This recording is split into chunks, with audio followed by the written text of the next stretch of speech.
Good morning, students. We had already discussed Theorem 10.1 to 10.4. Today, we are going to discuss Theorem 10.5. But before that, you have to write some important points. That there is one and only one line passing through 2 points. ये आप previous chapter lines and angles में पढ़ चुके हैं. There is one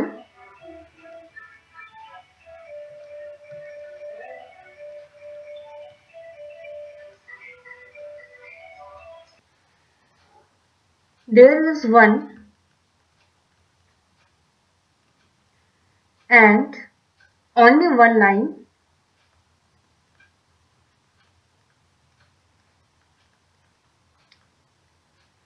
passing through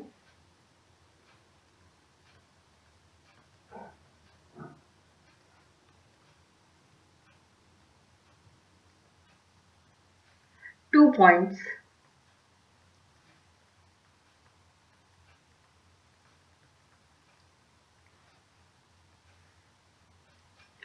तो ये आप previous chapter में पढ़ चुके हैं कि अगर यहाँ पर 2 पॉइंट हम ले रहे हैं, 2 पॉइंट हमने एक यहाँ पे पॉइंट लिया P, ये एक पॉइंट है P और ये एक पॉइंट है Q. तो 2 पॉइंट से सिर्फ और सिर्फ एक ही लाइन जाएगी. यहाँ से P और Q से सिर्फ और सिर्फ एक ही लाइन पास होगी.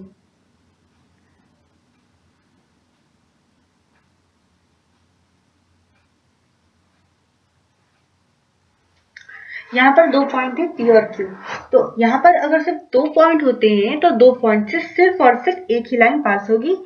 ये आप लाइन्स एंड एंगल्स में पढ़ चुके हैं. अब ये तो है कि लाइन के लिए है कि लाइन सिर्फ 2 ही पॉइंट से पास होगी. अब यहाँ पर क्वेश्चन है कि अगर हमें सर्कल डिटरमाइन करना है तो सर्कल डिटरमाइन करने के लिए हमें कितने पॉइंट्स की जरूरत होगी. 1 पॉइंट की जरूरत होगी, 2 पॉइंट्स की जरूरत होगी, 3 पॉइंट्स की, 4 पॉइंट, कितने पॉइंट्स की जरूरत होगी हमको, ये हमें कैसे पता चलेगा सर्कल को डिटरमाइन करने के लिए. तो सबसे पहले हम यहाँ पर अगर हमें सर्कल को डिटरमाइन करना है तो हमें कितने पॉइंट्स की जरूरत होगी, यह अभी हम 1 बाय 1 डिस्कस करेंगे. अगर हम सिर्फ एक पॉइंट लेते हैं, अगर हम सर्कल को डिटरमाइन करने के लिए एक पॉइंट लेते हैं, ये हमने एक पॉइंट लिया यहाँ पर, ये एक पॉइंट है. तो अगर हमें एक सर्कल ड्रॉ करना है, यहाँ सिर्फ एक सर्कल की बात हो रही है, तो अगर यहाँ पर हमें एक सर्कल ड्रॉ करना है तो क्या हम एक पॉइंट से एक सर्कल बना सकते हैं. तो ये देखिए यहाँ पर अगर हम एक पॉइंट लेते हैं तो एक पॉइंट से हम सर्कल बना सकते हैं. तो देखिए एक पॉइंट से सर्कल अगर हम बनाएंगे तो इस तरीके से, तो ये क्या हो जाएगा, हम एक पॉइंट से एक सर्कल नहीं बना सकते हैं. तो ये कंडीशन क्या हो जाएगी, नो हो जाएगी कि हम एक पॉइंट से एक सर्कल नहीं बना सकते हैं. यहाँ पर 2 सर्कल बन रहे हैं, हमें सिर्फ एक सर्कल बनाना है. अगर हम एक पॉइंट ले रहे हैं तो यहाँ से एक सर्कल नहीं कई सर्कल बन रहे हैं, बहुत सारे सर्कल यहाँ पर बन रहे हैं. ये देखिए हम इससे कई सर्कल बना सकते हैं, इससे हम कई सर्कल बना सकते हैं, इससे सिर्फ एक सर्कल नहीं बनेगा. तो ये कंडीशन नो हो जाएगी. इस एक पॉइंट से हम एक सर्कल नहीं बना सकते हैं. अब हम 2 पॉइंट लेंगे, 2 पॉइंट्स लेंगे हम यहाँ पर. तो अभी हम यहाँ पर 2 पॉइंट ले रहे हैं, 2 पॉइंट्स. क्या 2 पॉइंट से सिर्फ एक ही सर्कल बनेगा. तो हमने यहाँ पर 2 पॉइंट लिए, एक पॉइंट हमने लिया यहाँ पर A और एक पॉइंट हमने यहाँ पर लिया B. तो अब देखिए यहाँ पर आप, क्या इस 2 पॉइंट से, इन दोनों पॉइंट से सिर्फ एक सर्कल बनेगा. तो ये देखिए हमने एक सर्कल यहाँ बनाया और एक सर्कल हमने यहाँ बनाया. तो ये कंडीशन भी फॉल्स हो जाएगी कि 2 पॉइंट से एक सर्कल बनेगा. यहाँ पर 2 पॉइंट से एक सर्कल नहीं बन रहा, यहाँ पे 2 सर्कल बन रहे हैं. तो ये कंडीशन क्या हो जाएगी, ये कंडीशन हो जाएगी नो, 2 पॉइंट से एक सर्कल नहीं बनेगा. तो यहाँ पर 2 पॉइंट से एक सर्कल नहीं बनेगा, ये कंडीशन भी नो हो गई। अब हम नेक्स्ट 3 कोलिनियर पॉइंट्स लेंगे। 3 कोलिनियर पॉइंट्स।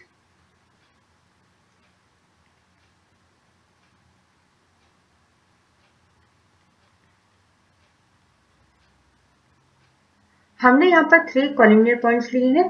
कोलिनियर पॉइंट्स क्या होते हैं? एक ही लाइन में जो 3 पॉइंट्स होते हैं उसको हम कहते हैं कोलिनियर पॉइंट्स। तो यहाँ पर अगर हमने 3 पॉइंट लिए हैं, ये हो गया एक पॉइंट P, ये हो गया दूसरा पॉइंट Q, और ये हो गया तीसरा पॉइंट R। तो कोलिनियर पॉइंट्स क्या होते हैं?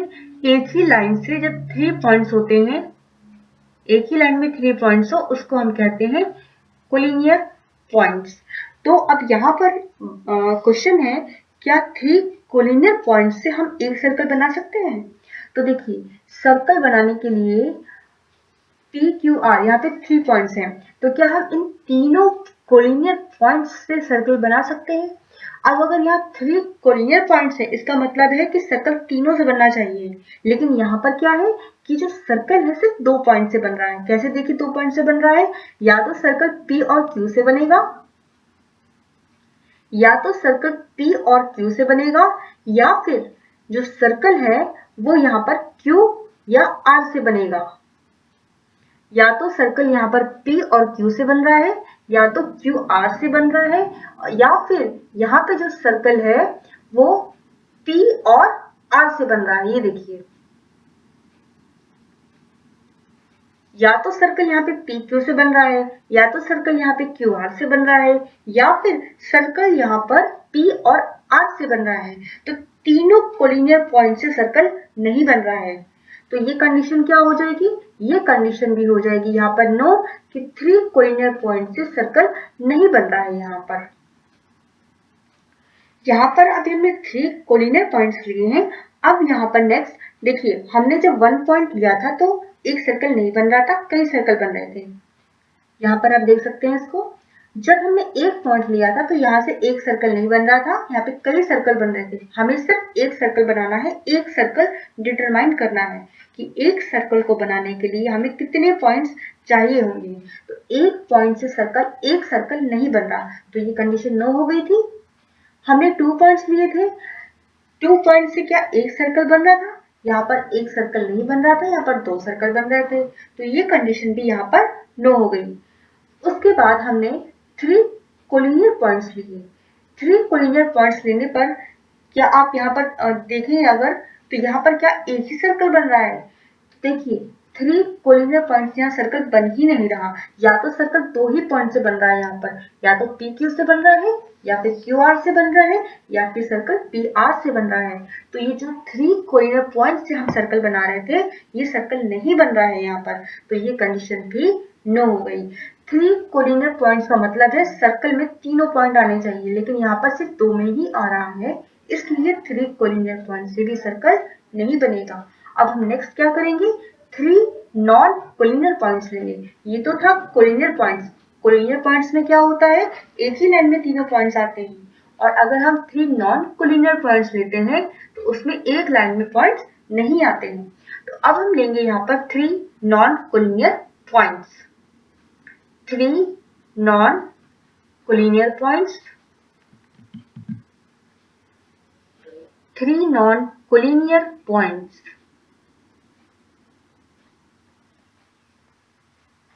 तो आप यहाँ देखिए, अगर हम यहाँ पर 3 नॉन कोलिनियर पॉइंट्स लेते हैं, हम यहाँ ले रहे हैं 3 पॉइंट।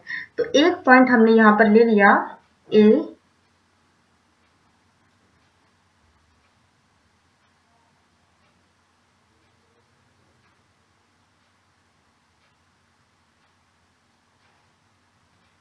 हमने यहाँ पर एक पॉइंट लिया A, ये हो जाएगा A पॉइंट,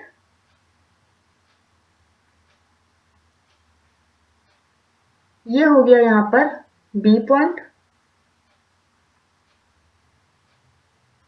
ये हो गया यहाँ पर B पॉइंट, और ये हो गया यहाँ पर C पॉइंट। हम ये तीनों क्या है, देखिए ये तीनों पॉइंट एक लाइन में नहीं है, इसलिए इसको नॉन कोलिनियर पॉइंट्स कहते हैं। तो यहाँ पर हमने 3 पॉइंट्स लिए हैं, ए बी और सी। तो देखिए ए बी सी लिया है, अब हम क्या करेंगे, हम यहाँ पर ए बी को ज्वाइन करेंगे और बी सी को ज्वाइन कर देंगे। हमने यहाँ पर क्या किया, आप ए बी को ज्वाइन करेंगे और फिर हम बी सी को ज्वाइन करेंगे। देखिए हमने ए बी को ज्वाइन कर दिया, उसके बाद हम यहाँ पर क्या करेंगे, बी सी को भी ज्वाइन कर देंगे। हमने यहाँ पर बी सी को भी ज्वाइन कर दिया। तो हम यहाँ पर लिख सकते हैं, let's join A B and B C. Let's join A B and B C. हमने यहाँ पर ए बी और बी सी को ज्वाइन कर दिया।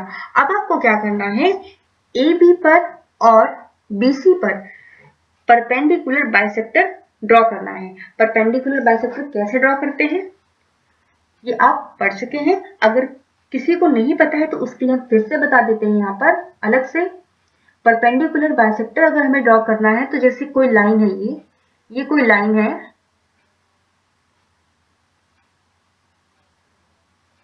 अगर आपको परपेंडिकुलर बाइसेक्टर ड्रॉ करना है इसके लिए, तो जैसे ये ए हो गया और ये बी हो गया, आपको ए बी का ये जो लाइन है यहाँ पर इसका परपेंडिकुलर बाइसेक्टर ड्रॉ करना है। तो क्या करना होगा, अपने कंपास को लीजिए और कंपास में क्या करेंगे आप, कंपास में इस सर्कल के हाफ से ज्यादा आपको लेंथ लेनी है।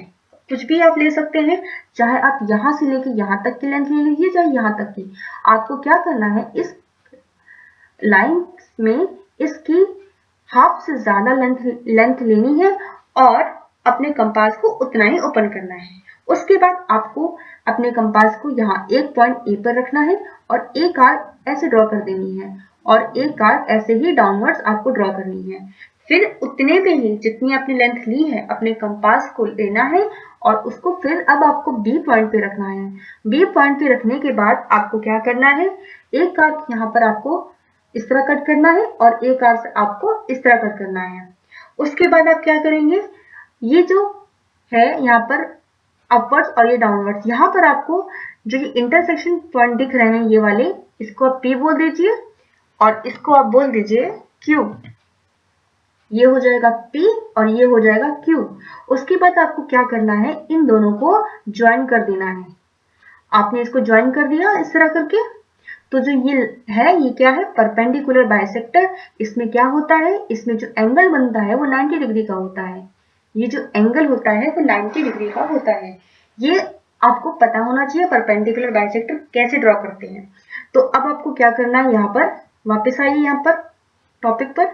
यहाँ पर हमने 3 नॉन कोलिनियर पॉइंट्स लिए थे, ए बी एंड सी। अब आपको क्या करना है, आपने ए बी को ज्वाइन कर दिया, let's join A B and B C. आपने ए बी को ज्वाइन कर दिया और फिर आपने बी सी को ज्वाइन कर दिया। उसके बाद आपको क्या करना है, ए बी का परपेंडिकुलर बाइसेक्टर ड्रॉ करना है और बी सी का परपेंडिकुलर बाइसेक्टर ड्रॉ करना है। ठीक है, तो जब आप यहाँ पर परपेंडिकुलर बाइसेक्टर ड्रॉ करेंगे ए बी का, तो ये कुछ इस तरीके से बनेगा। परपेंडिकुलर बाइसेक्टर हम यहाँ पर ड्रॉ कर रहे हैं ए बी के लिए, तो यहाँ पर आप आर्क लगाएंगे और उसके बाद जब आप परपेंडिकुलर बाइसेक्टर बनाएंगे ए बी का, तो वो इस तरीके का बनेगा। यहाँ पर ये बनेगा यहाँ पर इस तरीके से।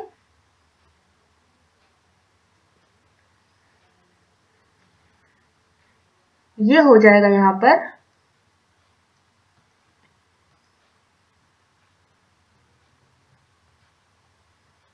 ये हमने यहाँ पर इस तरीके से परपेंडिकुलर बाइसेक्टर ड्रॉ कर लिया। और यहाँ पे जो एंगल है ये कितने डिग्री का बन रहा है, ये एंगल बनेगा यहाँ पर 90 डिग्री का। ठीक है, तो ये एंगल हो गया कितने डिग्री का, 90 डिग्री का। हमने क्या किया, ए बी का परपेंडिकुलर बाइसेक्टर ड्रॉ किया है और इसको हम बोल देते हैं ये P है और ये Q है। ओके, तो ये हो गया P Q। अगर अभी भी नहीं समझ में आ रहा तो इसको हम कंपास की हेल्प से अगर आप बनाएंगे तो ये इस तरीके से बनेगा।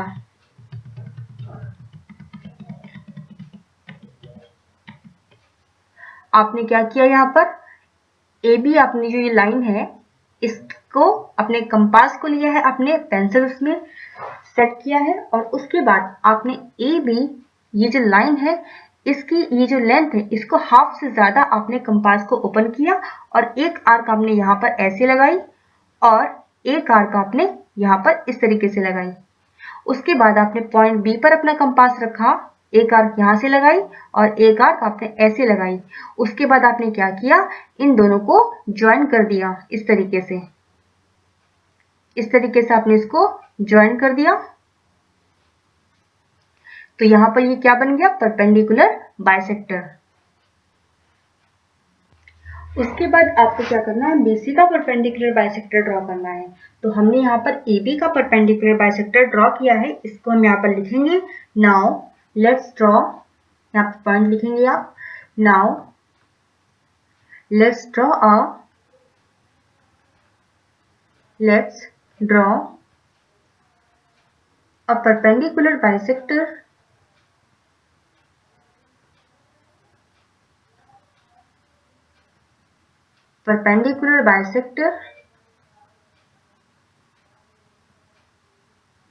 on AB से PQ। ओके, देखिए आपने क्या किया, यहाँ पर हमने परपेंडिकुलर बाइसेक्टर बनाया है AB पर और इसको यहाँ पर हमने लिख दिया है ये P है और ये यहाँ पर Q है। ठीक है, तो ये हो गया परपेंडिकुलर बाइसेक्टर जो हमने AB पर ड्रॉ किया है। अब हम क्या करेंगे, अब हम यहाँ पे लाइन BC लेंगे और BC पर हम परपेंडिकुलर बाइसेक्टर ड्रॉ करेंगे।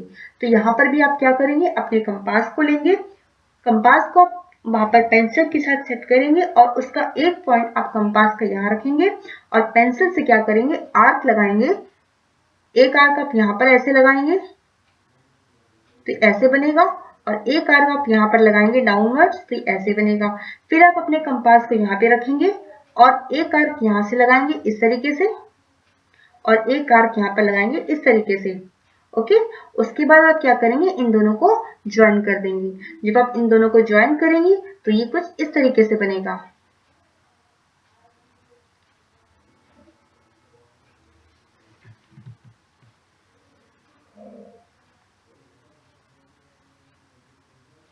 इस तरीके से बनेगा ये, देखिए ये कुछ इस तरीके से बना है और इसको हमने यहाँ पर पॉइंट दे दिया है, ये हो गया है R और इसको हमने बोल दिया है S। ठीक है, ये जो आपने आर्क लगाए हैं ना, इन दोनों को आपको ज्वाइन कर देना है। उसके बाद ये देखिए आप कि यहाँ पर जो PQ था, ये देखिए ये P था, ये Q था, ये R है, ये S है। उसके बाद ये जो PQ और RS है, ये जो PQ और RS है, देखिए यहाँ पे 90 डिग्री का एंगल बन रहा है और यहाँ पर कितने डिग्री का एंगल बन रहा है, यहाँ भी 90 डिग्री का एंगल बन रहा है। आपको क्या करना है, ये जो PQ और ये RS है जिसको आपने यहाँ पर परपेंडिकुलर बाइसेक्टर ड्रॉ किया है, इसको आप लिख लीजिए पहले यहाँ पर, क्योंकि आपने AB पर जो परपेंडिकुलर बाइसेक्टर ड्रॉ किया है उसको आपने लिख लिया है। अब आपने जो यहाँ पर BC पर परपेंडिकुलर बाइसेक्टर ड्रॉ किया है इसको भी लिख लीजिए। तो हम यहाँ लिख सकते हैं सिमिलरली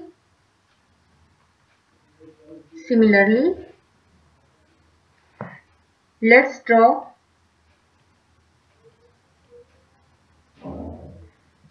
a perpendicular bisector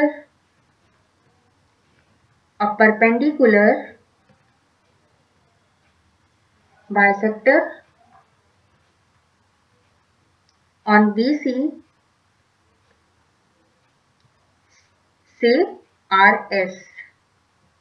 आपने क्या किया, BC पर परपेंडिकुलर बाइसेक्टर ड्रॉ किया है और उसको क्या नाम दिया है यहाँ पर, RS। अब आपको क्या करना है, यहाँ पर देखिए, यहाँ पर जो PQ है और ये RS है ये इंटरसेक्ट हो रहे हैं ना किसी पॉइंट पर। तो ये कहाँ पर इंटरसेक्ट हो रहे हैं, ये इंटरसेक्ट हो रहे हैं यहाँ पर। ये देखिए, आपको आर्क नहीं देखना है, ये इसका आर्क मत देखिए, अब ये देखिए कि ये कहाँ पर इंटरसेक्ट हो रहे हैं। ये इंटरसेक्ट हो रहे हैं यहाँ पर, इस पॉइंट पे ये इंटरसेक्ट हो रहे हैं दोनों परपेंडिकुलर बाइसेक्टर। ठीक है, ये जो इंटरसेक्ट हो रहे हैं यहाँ पर PQ और RS, इसको हमने यहाँ पर नाम दे दिया है O।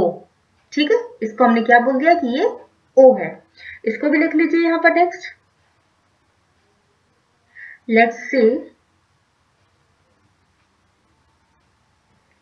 PQ and RS intersect at O। intersect at O। यहाँ पर P Q और R S है जो वो इंटरसेक्ट हो रहे हैं O पर। ये देखिए O पर इंटरसेक्ट हो रहे हैं ना। इसके बाद आपको क्या करना है, अब यहाँ पर देखिए ये जो पॉइंट O है, ये पॉइंट O है, ये परपेंडिकुलर बाइसेक्टर पे है। ठीक है, ये परपेंडिकुलर बाइसेक्टर पे है। अगर कोई भी परपेंडिकुलर बाइसेक्टर है, उसके अगर कोई भी पॉइंट हम लेते हैं तो वो क्या होगा, वो एंड पॉइंट से इक्वल डिस्टेंस पर होगा, इक्वल होंगी। कैसे होंगे देखिए, अगर हमने यहाँ पर अभी आपको एग्जांपल के लिए परपेंडिकुलर बाइसेक्टर बताया था, अगर आप इस पर कोई भी पॉइंट लेते हैं, अगर आपने पॉइंट यहाँ पर लिया ना, ये वाला पॉइंट, तो देखिए अगर आप ये पॉइंट ले रहे हैं तो जो यहाँ से यहाँ तक की डिस्टेंस होगी वही यहाँ से यहाँ तक की डिस्टेंस भी होगी, क्योंकि ये परपेंडिकुलर बाइसेक्टर पर पॉइंट है। अगर आपने एक पॉइंट लिया यहाँ पर, ये पॉइंट अगर आप लेते हैं, अगर ये पॉइंट आप लेते हैं तो जो डिस्टेंस, ये देखिए ये पॉइंट क्या है, परपेंडिकुलर बाइसेक्टर पर है, तो जो डिस्टेंस यहाँ से यहाँ तक की होगी ना, वही डिस्टेंस यहाँ से यहाँ तक की भी होगी। ओके, ये कॉन्सेप्ट आपको क्लियर होना चाहिए। अब देखिए, अब हमें क्या करना है, इस पे आप देखिए यहाँ पर हमने परपेंडिकुलर बाइसेक्टर है जो पी क्यू, अगर हम इसके कोई भी पॉइंट लेते हैं, जैसे हमने यहाँ पर ये वाला पॉइंट लिया O, तो ये क्या है, ये परपेंडिकुलर बाइसेक्टर पी क्यू पर भी है और ये वाला पॉइंट आर एस इस वाले परपेंडिकुलर बाइसेक्टर पर भी है। देखिए ये क्या है, दोनों परपेंडिकुलर बाइसेक्टर पे है। तो अगर हम यहाँ पर फर्स्ट परपेंडिकुलर बाइसेक्टर लेते हैं पी क्यू, तो पी क्यू पर अगर ये है तो यहाँ पर ये जो पॉइंट O है ये पी क्यू पर है, तो जो डिस्टेंस यहाँ से यहाँ तक की होगी वही डिस्टेंस यहाँ से यहाँ तक की भी होगी। इसका मतलब ये हुआ OA is equal to OB। Okay, तो इसको आप लिख लीजिए, यहाँ पर क्या हो जाएगा, ये इसको लिखिए जो भी हमने बताया है, ये हो जाएगा। यहाँ पर हम यहाँ लिख सकते हैं as we know that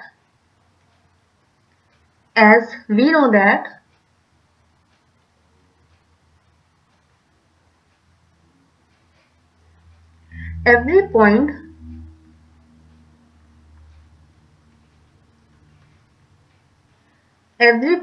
on a perpendicular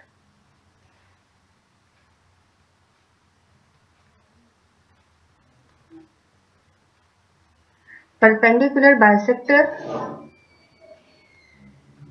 of a line segment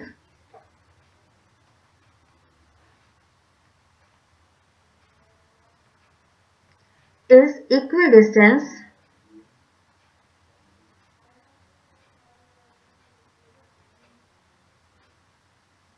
from endpoints.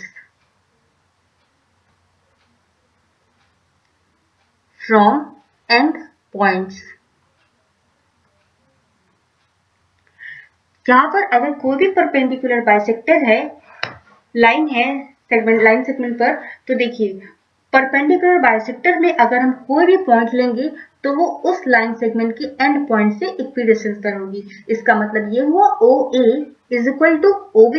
इसको हम लिख सकते हैं OA is equal to OB, तो हमने यहाँ पर लिख दिया OA is equal to OB।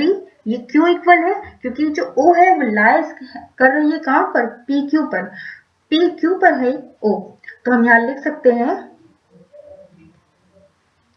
O lies on PQ, that means यहाँ पर देखिए OA is equal to OB हो जाएगा। अब अगर आप यहाँ देखें, या फिर से देखिए, अगर हम BC पर जो परपेंडिकुलर बाइसेक्टर है RS, यहाँ पर RS जो परपेंडिकुलर बाइसेक्टर है, इस परपेंडिकुलर बाइसेक्टर में देखिए हमने यहाँ पर जो पॉइंट है O, ये पॉइंट O है, ये PQ पर भी है, ये RS पर भी है। तो ये जो परपेंडिकुलर बाइसेक्टर पे पॉइंट O है, अगर हम यहाँ से देखें तो जो ये यहाँ से यहाँ तक का डिस्टेंस होगा OB से उतना ही यहाँ पर OC से भी होगा। OB पर जो डिस्टेंस होगा वही OC से भी होगा। इसका मतलब ये हुआ OB is equal to OC, क्योंकि O लाइज कर रहा है कहां पर, RS पर। तो हम यहाँ लिख सकते हैं OB is equal to OC। तो इसको आप लिख लीजिए यहाँ पर, OB is equal to OC। क्यों इक्वल होगा, क्योंकि O लाइज ऑन RS। अब देखिए OA is equal to OB, OB is equal to OC। तो हम यहाँ लिख सकते हैं OA is equal to OB is equal to OC। OA, OB and OC ये तीनों क्या है, ये इक्वल है। ये देखिए यहाँ पर OA, OB एंड OC ये क्या है, तीनों इक्वल है। तो हम सर्कल में क्या होता है, अगर आप यहाँ पर रेडियस लेते हैं OA को, अगर आप रेडियस ले रहे हैं OA को, अपने कंपास को लीजिए, कंपास को यहाँ पे रखिए आप, यहाँ पे कंपास को रखेंगे और सेंटर लेंगे O और यहाँ से एक सर्कल ड्रॉ कर देंगे आप। तो देखिए ये सर्कल बनेगा यहाँ पर इस तरीके से।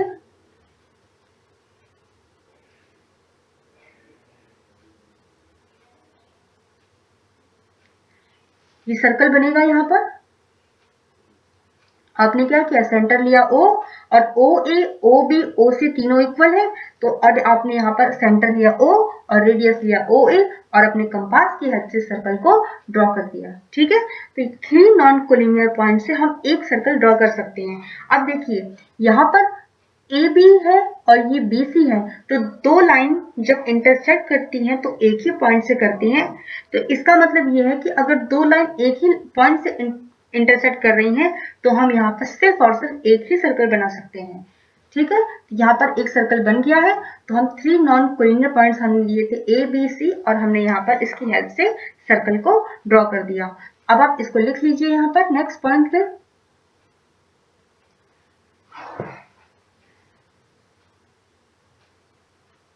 नेक्स्ट पॉइंट लिखिए यहाँ पर, इसमें क्या लिखेंगे आप, as we know that two lines intersect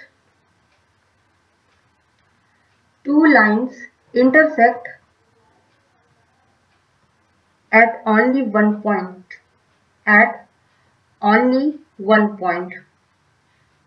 दो लाइन सिर्फ और सिर्फ एक ही पॉइंट पर इंटरसेक्ट करती हैं।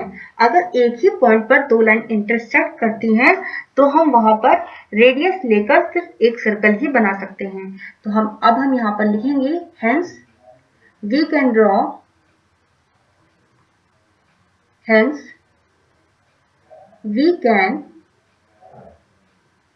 draw only one circle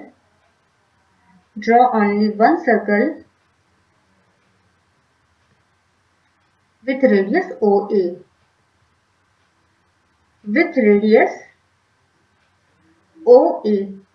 तो यहाँ पर अगर दो लाइन जो यहाँ पर है ये एक पॉइंट पे इंटरसेक्ट करती हैं तो हम यहाँ पर सिर्फ और सिर्फ एक ही सर्कल बना सकते हैं। हमने OA रेडियस लेकर अपना सर्कल यहाँ पर कंपास की हेल्प से सर्कल ड्रॉ किया है। तो ये सर्कल यहाँ पर बन गया है। तो ये प्रूव हो चुका है। तो अब हम यहाँ पर लिख सकते हैं hence proof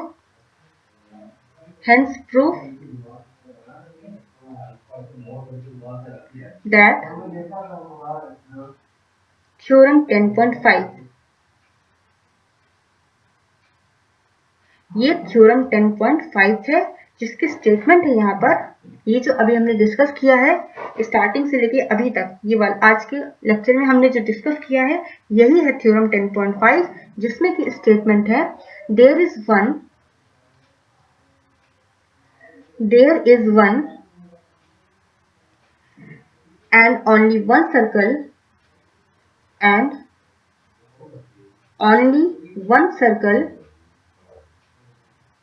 passing through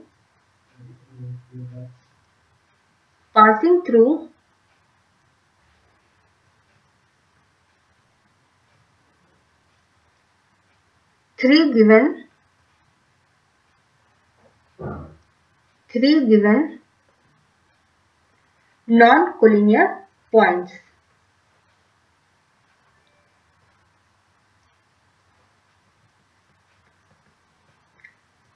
there is one and only one circle passing through three given non-collinear points.